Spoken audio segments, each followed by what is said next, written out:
اللہ तबारक व तआला के नाम से शुरू जो बड़ा मेहरबान और नहायत रहम करने वाला है।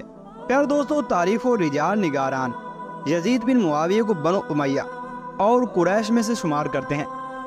इसका नसब नामा यूँ तहरीर करते हैं कि यजीद बिन मुआविया बिन अबू सुफियान बिन सखर बिन हरब बिन उमैया बिन अब्द शम्स बिन अब्द मुनाफ, इस लिहाज से उन्होंने यजीद और बनी हाशिम का नसब अब्द मनाफ तक पहुँचाया है। अब्द मनाफ के दो बेटे हाशिम और अब्दुल शम्स थे। उनमें से हाशिम की औलाद को बनी हाशिम और अब्दुल शम्स की नस्ल बनी उमैया कहलाती है। प्यारे दोस्तों, माखिज के मुताबिक यजीद की माँ मैसून बिनते बहदल अरब के बदुओं में से थी, और जब हज़रत मुआविया रज़ी अल्लाह तआला अन्हु ने इससे निकाह किया और उसे शाम लेकर आए तो वो वतन से दूरी बर्दाश्त न कर सकी। लिहाजा हज़रत सैयदना अमीर मुआविया रज़ी अल्लाह तआला अन्हु ने उसे तलाक दे दी और वो अपने वतन वापस आ गई। तारीख ने एहतिमाल देते हुए कहा है कि इस वक्त वो हामला थी या यजीद इस वक्त शीर खारी की उम्र में था।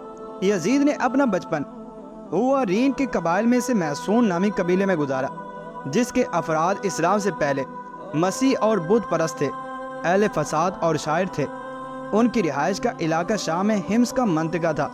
बाद मुहक्किकीन इस बात का एतकाद रखते हैं कि ईसाईयत को छोड़कर नए मुसलमान होने वालों के यहाँ परवरिश पाने की वजह से यजीद की शख्सियत मसीहियत की तालीमात से मुतासिर थी। खिलाफत की कुर्सी पर बैठने के बाद ईसाइयों की हिमायत, इनके शोहरा का इसके दरबार में वजूद और मगरबी दुनिया से इसके ताल्लुकात ऐसे शवाहिद हैं जो इसकी शख्सियत पर ईसाइयत के मुअस्सर होने की तायद करते हैं। यजीद 3 साल और 8 माह हुकूमत करने के बाद 14 रबीउल अव्वल 46 हिजरी को इस दुनिया से चला गया और उसे हुआरीन में दफनाया गया। मौत के वक्त इसकी उम्र 38 साल थे। इसकी मौत का सबब एक कौल के मुताबिक ये है कि एक दिन इसने अपने बंदर को वैशी गधे पर सवार किया तो वो सर पर दौड़ा। यजीद नशे की हालत में था। इसने भी अपनी सवारी को दौड़ाना शुरू किया तो इस दौरान वो घोड़े से नीचे गिरा और इसकी गर्दन टूट गई। नाज़रीन मोहतरम, अक्सर तारीखी माखिज ने उसे एक फासिक और हवस परस्त शख्स के तौर पर पेश किया है। बलादरी उसे ऐसा पहला खिलाफत इस्लामी का हाकिम कहता है जो सरेआम शराब खोरी जैसे गुनाह करता था। मसूदी ने अबू मुखरिफ से नकल किया है कि यजीद के दौरे हुकूमत में मक्के और मदीने में इसके कारिंदों के जरिए से सरेआम फिस्को फजूर और शराब खोरी रिवाज पा चुकी थी। यजीद के लहबो लब और इखलाकियात इस्लामी के उसूल के पाबंद ना होने की शोहरत इस कदर ज़बान ज़द आम थी कि हज़रत इमाम हुसैन रज़ी अल्लाह तआला अन्हु समेत बाद मशहूर असहाबे पैगम्बर ने इसके फिसक और सरेआम गुनाह करने की तस्रीह की है। यही वजह थी कि जब यजीद हज़रत मुआविया रज़ी अल्लाह तआला अन्हु के बाद खलीफा बना तो इसने ज़बरदस्ती लोगों को अपने ज़ेर करके अपनी हुकूमत कायम करना चाहिए, जिसकी वजह से हज़रत इमाम हुसैन रज़ी अल्लाह तआला अन्हु ने इनकार किया।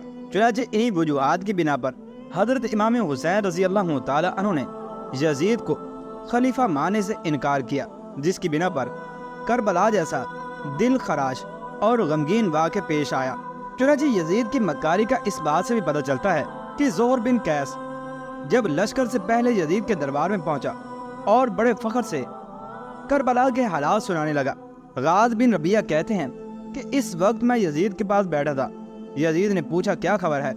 ज़ोहर बिन कैस ने कहा, फतह और नुसरत की बिशारत लाया हूँ। हुसैन बिन अली अपने 19 अहले बैत और 72 साथियों समेत हमारे पास पहुँचे।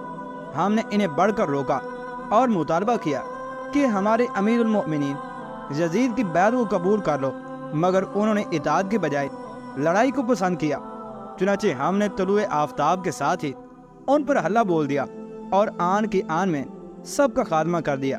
इस वक्त उनके लाशें बरहना पड़े हैं, उनके कपड़े खून में तर हैं, उनके रुखसार गुबार से अटे पड़े हैं, उनके जिस्म धूप की शिद्दत से खुश्क हो रहे हैं।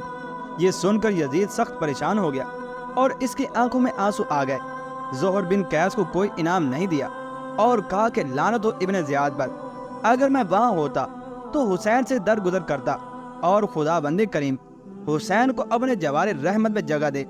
दरअसल इसका ये रोना धोना भी एक मक्कारी और वक्ती गिरिया था, क्योंकि वो देख रहा था कि कलंक का जो टीका मेरे माथे पर लग चुका है जी अब कभी भी धोया नहीं जा सकेगा। चुनांचे करबला का जब लुटा वो काफिला यजीद के दरबार में पहुंचा تو امام عالی مقام کا سر اقدس ایک تشت میں رکھ کر یزید کے دربار میں پیش کیا گیا۔ یزید کہنے لگا کہ اس کا چہرہ اب بھی کتنا خوبصورت ہے۔ یزید کے دربار میں کیسر روم کا ایک نصرانی قاصد بھی بیٹھا ہوا تھا۔ اس نے پوچھا یہ کیا ماجرا ہے؟ یزید نے کہا کہ یہ حسین ابن علی کا سر ہے، انہوں نے میرے خلاف بغاوت کی تھی۔ قاصد روم نے کہا کہ ہم جہاں عیسیٰ علیہ السلام کی سواری کے پاؤں کے نشان پاتے ہیں، آج تک ان کی حرمت کرتے چلے آتے ہیں اور زر و جواہرات قربان کرتے چلے آتے ہیں، مگر تف ہے تم پر کہ تم نے اپنے ہی نبی کے نواسے کو مار ڈالا۔ کیا یہی ہے تمہاری مسلمانی؟ تم لوگ بدترین ظالم ہو۔ یہ سن کر یزید سخت خفا ہوا اور کہا اگر تو سلطان روم کا قاصد نہ ہوتا تو ابھی تیری گردن اڑا دیتا۔ قاصد نے کہا کہ افسوس کہ روم کے قاصد کا اتنا پاس ہے اور اپنے نبی کے فرزند کے قتل میں کچھ بھی وساوس نہیں آئے۔ یہ کہہ کر قاصد روم دربار سے چلا گیا۔ چنانچہ یہ سن کر یزید سر پیٹ کر رہ گیا، ہائے اب کیا ہوگا؟ ساری دنیا میں بدنام ہو جاؤں گا اور خلق خدا مجھے کیا کہے گی؟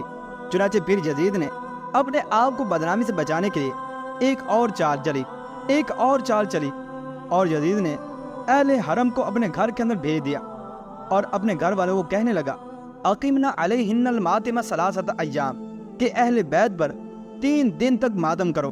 چنانچہ اس طرح سے یزید اور اس کے گھر والے اہل بیت پر ماتم کرنے لگے اور رونے پیٹنے لگے، اور یہی وہ سب سے پہلا ماتم تھا جو یزید بدبخت نے اپنے آپ کو بدنامی سے بچانے کے لیے حضرت امام حسین رضی اللہ تعالی عنہ اور اہل بیت پر کیا تھا۔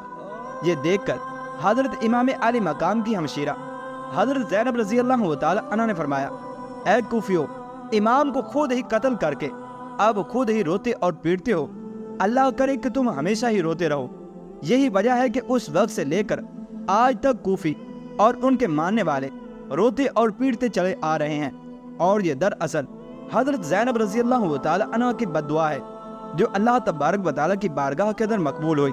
چنانچہ تاریخ اسلام کے اندر یہ پہلا ماتم ہے کہ جس کی ابتدا یزید بدبخت اور فاسق و فاجر نے کی تھی، اور حضرت زینب رضی اللہ تعالی عنہ کی بد دعا کے بعد یہ ہمیشہ کوفیوں اور اہل عراق اور ان کے ماننے والوں کے مابین پھیل گئی، اور آج تک اللہ تبارک و تعالی نے انہیں اسی آفت و مصیبت کے اندر مبتلا کر رکھا ہے۔